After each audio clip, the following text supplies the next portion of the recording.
It is July in Seoul. The heat is stifling, the humidity feels like a heavy blanket, and you are dripping with sweat. You reach over to turn on the electric fan beside your bed, but before you pull the covers up and close your eyes, you make absolutely sure the bedroom door is cracked open and the window isn't entirely shut. Because if you forget, well, and you leave that fan spinning in a closed room, you might not wake up tomorrow. For decades, many Koreans believed that sleeping in a closed room with an electric fan running could quietly kill you overnight. It is a belief so profoundly ingrained in the culture that it has an official name, fan death, or in Korean, seonpungi samang. Welcome to the Story Real Korea. Thank you. Today, our mission is to explore this widespread cultural phenomenon. We are looking at exactly how an ordinary, completely mundane household appliance became a lethal threat in the minds of millions of people. And, it is amazing how generations of Koreans grew up with a very specific, strict warning from their parents. Oh, absolutely. It was ubiquitous. Right. It was always the exact same rule. Never sleep with the fan on and the window shut, or you might not wake up.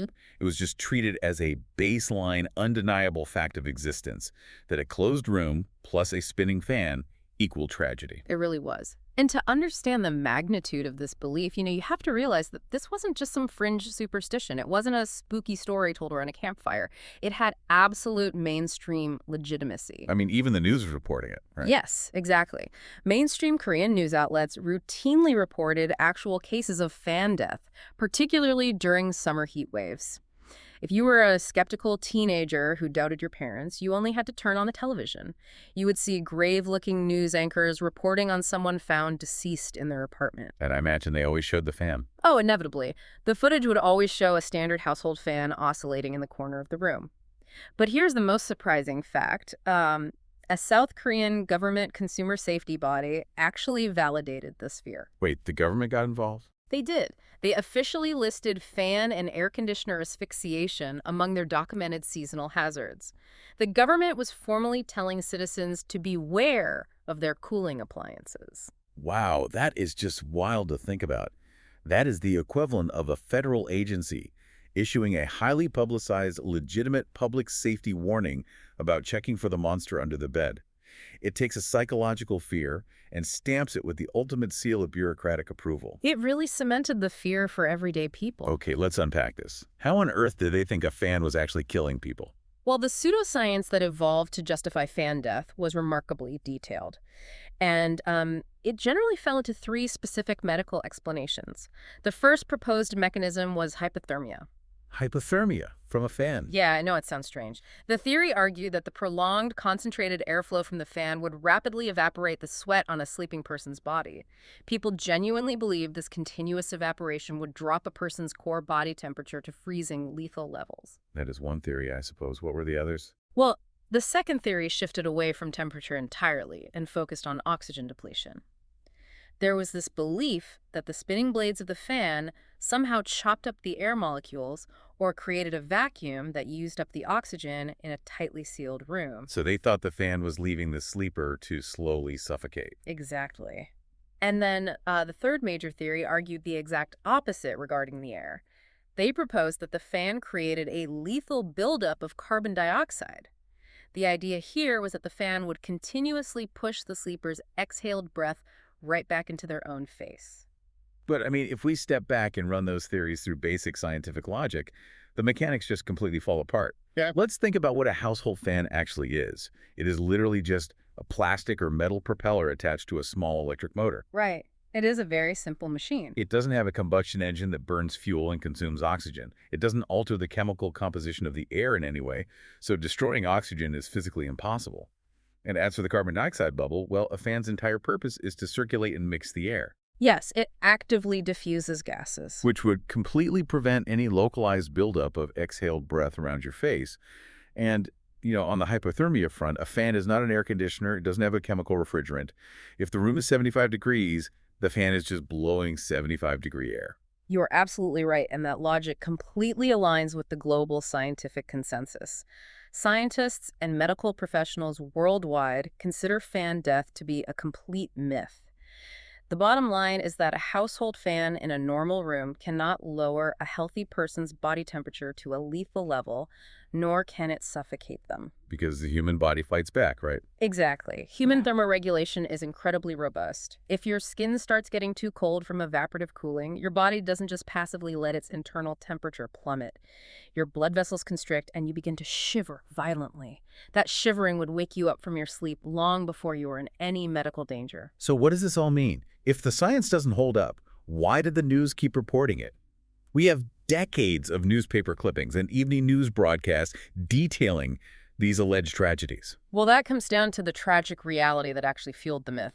During brutal summer heat waves in South Korea, vulnerable people did, tragically, pass away. But they succumbed to genuine, severe heat-related causes like hypothermia or heat stroke. Oh, I see. So it was the heat wave itself causing the fatalities. Yes.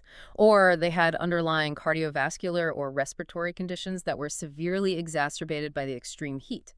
Now, because it was the peak of summer and the temperatures were unbearable, it was almost guaranteed that when these individuals were discovered, they had an electric fan running in their room. Just to try and stay cool. Exactly. The fan was simply there providing comfort, but its presence at the scene became the focal point for authorities and the media. It sounds like a massive misinterpretation of correlation versus causation.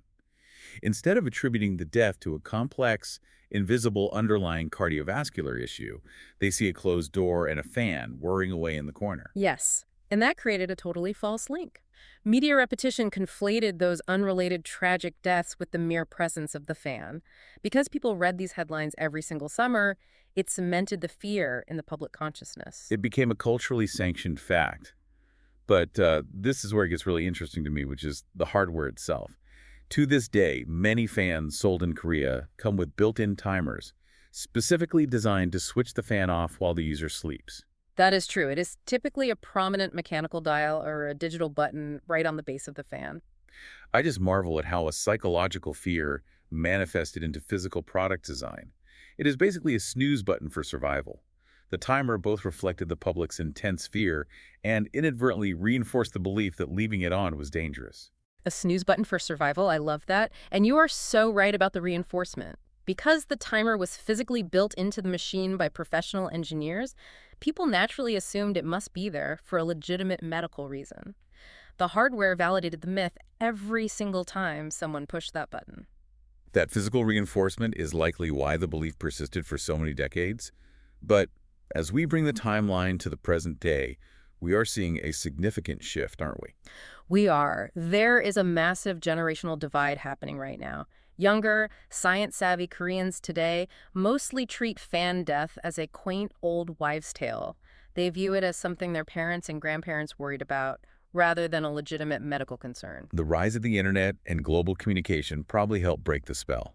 But even as the belief fades, there is still a lingering question about where this all started. I have heard theories about government propaganda. Yes, that is a very popular theory.